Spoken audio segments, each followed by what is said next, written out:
첫 번째 경기 울산 모비스 대 안양정 관장 분석 시작해 보겠습니다. 모비스는 지난 주말 경기에서 LG를 완파하며 선두 경쟁을 이어갔다. SK와 치열한 선두 경쟁 중인데 LG를 잡고 기세를 이어갔다. 마레이가 빠진 LG를 만나 KG 프린과 쇼온 롱이 나란히 리바운드 10개 동반 더블더블에 성공했고 이우석이 3점슛 4개 포함 16점을 더했다. 함지훈이 부상으로 인해 수술에 들어가며 전력 누수가 있긴 하지만 장재석과 신민석 등이 공백을 메웠다. 정 관장은 지난 일요일 가스공사에 패하며 연패를 벗어나지 못했다. 배병준이 높은 성공률로 3점슛 4개를 성공하며 18점을 기록했고 박지훈이 23점 4어시스트 3스틸 등으로 접전을 유도했는데 경기 마무리가 아쉬웠다. 라렌이 야투 시도 10회에 그치는 등 웨인 듀오의 득점 합이 13점에 그친 것이 결정적인 패인이었다. 모비스의 승리를 본다. 정 관장은 목 부상으로 빠진 변준영의 공백에도 박지훈이 볼핸들러 역할을 하며 국내 선수들의 경쟁력을 유지 중이다. 그러나 1옵션인 라렌의 득점력이 떨어지는 데다 알렉산더가 벤치에서 힘이 되지 못한다. 쇼온 롱과 프림 등 최고의 웨인 듀오가 웨인 대결을 압도할 수 있을 모비스가 승리할 것이다. 두 번째 경기 우리은행 대 KB스타즈 분석 시작해보겠습니다. 우리은행은 지난주 토요일 경기에서 삼성생명에 패하며 단독 2위에서 내려왔다. 전반 무득점에 그쳤고 경기를 야투 성공률 20%대 12점으로 마친 김단비가 그답지 않게 부진했고 이명관의 활약도 미비했다.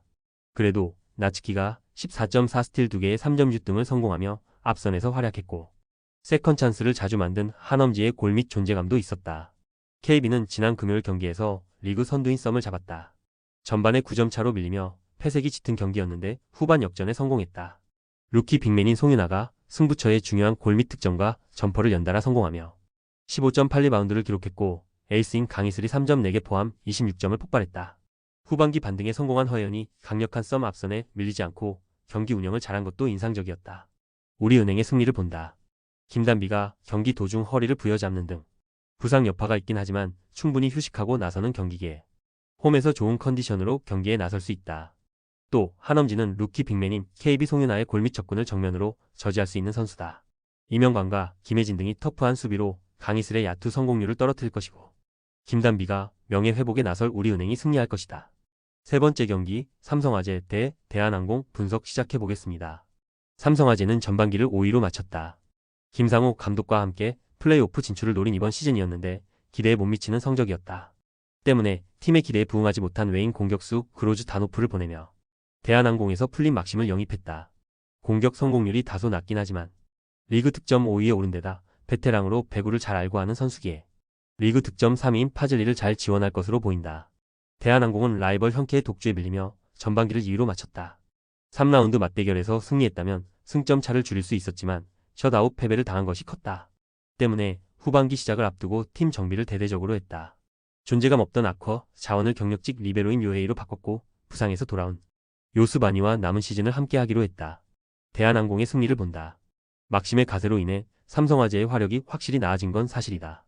그러나 파즐리가 아웃사이드 히터로 포지션을 변경하며 수비 부담이 커졌기에 공격 상황에서 전반기 같은 파괴력을 보여줄지는 의문이다. 요헤이의 가세로 인해 후위 수비가 안정을 찾을 것이고 요스바니와 정지석 등이 화력 대결에서 밀리지 않을 대한항공이 승리할 것이다. 네 번째 경기 한국도로공사 대 현대건설 분석 시작해보겠습니다. 도로공사는 GS를 최하위로 밀어내고 6위에 위치해 있다. 5위인 페퍼와도 승점 차이가 4점에 불과하기에 후반기 초반 결과에 따라 순위 상승도 노릴만하다. 지난 시즌을 함께 한 아쿠어, 아웃사이드 히터 타나차가 돌아온 이후 강소희와 니콜로바의 공격 성공률이 동반 상승했고 루키 세터인 김다은도 점차 프로에 적응 중이다. 단 이은정 리스크가 늘 있는 데다 문정원과 임명옥 등 베테랑들의 경기력 기복이 아쉽다. 현대건설은 전반기 마지막 경기에서 페퍼에 패하며 선두인 흥국생명과 승점 차가 다시 2점으로 벌어졌다. 그래도 멀어 보였던 흥국생명과 격차를 줄이며 정규리그 우승에 대한 가능성을 충분히 높였다.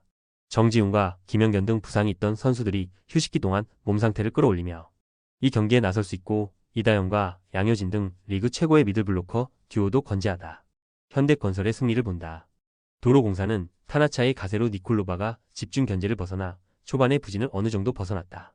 그러나 흥국과 함께 블로킹 높이가 가장 좋은 현대건설을 상대하는 건 큰 부담이다. 김세빈이 루키 시즌에 퍼포먼스를 보이지 못하는 도로공사 상대로 원정팀이 높이의 우위를 확실하게 살리며 휴식기 이후 첫 경기를 승리할 것이다. 다섯 번째 경기 빌바오 대 바르셀로나 분석 시작해보겠습니다. 빌바오는 지난 시즌 코파델레이 우승팀으로 사우디에 왔다.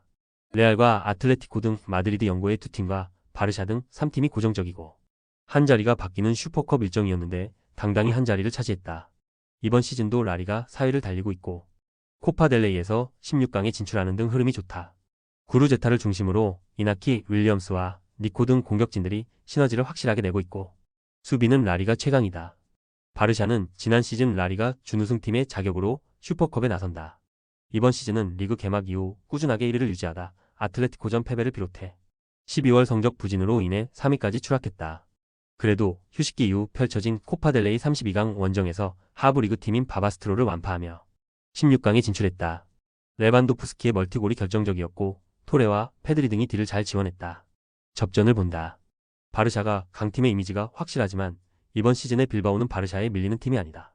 특히 데용과 페드리 등이 나설 바르샤의 중원 상대로 경기의 주도권을 내주지 않을 베스가와 에레라의 강력한 중원이 있다. 누네즈와 유리 베르지체, 파레데스 등이 바르샤의 공세를 90분 내내 막아내 빌바오가 접전을 유도할 것이다. 여섯 번째 경기 토트넘 대 리버풀 분석 시작해보겠습니다. 토트넘은 최악의 현재를 보내고 있다. 맨유전에서 승리하며 리그컵 준결승에 진출하긴 했지만 지난 주말 뉴캐슬전 패배를 비롯해 최근 흐름이 너무 좋지 않다. 손흥민의 존재감이 줄어든 공격진의 마무리는 불안하고 비카리오에 이어 포스터도 부상으로 빠진 골키퍼 포지션에서는 넘버 3 키퍼인 오스틴이 나오고 있다. 로메로와 판더펜, 벤 데이비스가 모두 빠진 중앙 수비의 불안함도 큰 문제다. 리버풀은 챔스를 제외한 컵 대회에서 로테이션을 확실하게 돌리는 팀이다. 그러나 4강에 진출한 리그컵이기에 더 이상 로테이션을 돌리지 않고 베스트 전력으로 우승까지 가려 할 것이다. 리그와 챔스에서 나란히 선두를 달리는 데다 리그컵과 FA컵 등 4개의 우승을 노리는 팀인데 모든 대회에서 기회를 잡았다. 살라의 폭발적인 마무리 외에도 흐라벤 베우와 존스가 프리미어리그 최고의 중원을 가동하고 있고 누네스와 디아즈 등 해결할 선수도 즐비하다. 리버풀의 승리를 본다. 홈앤어웨이 일정으로 펼쳐지는 리그컵이기에 토트넘이 홈에서 라인을 내릴 수 없다. 파페 사르와 벤탄쿠르 등 중앙 미드필더들이 수비 보호보다는 공격적으로 경기에 나설 텐데 그로 인해 드라구신과 스펜스, 그레이 등이 수비진이 상대의 역습 상황에 노출될 것이다. 리버풀이 원정에서 펼쳐지는 1차전에서 허약한 상대 수비를 몰아치며 승리할 것이다. 조합은 아래 고정 댓글 링크로 편하게 말 걸어주시면 조건 없으며 스포츠를 좋아하시는 분들이라면 모두 환영합니다. 스포츠 당첨 어렵지만 그건 어떻게 하냐의 차이입니다. 두 눈으로 어떤 차이인지 직접 확인하시고 우리 모두 같이 승리합시다.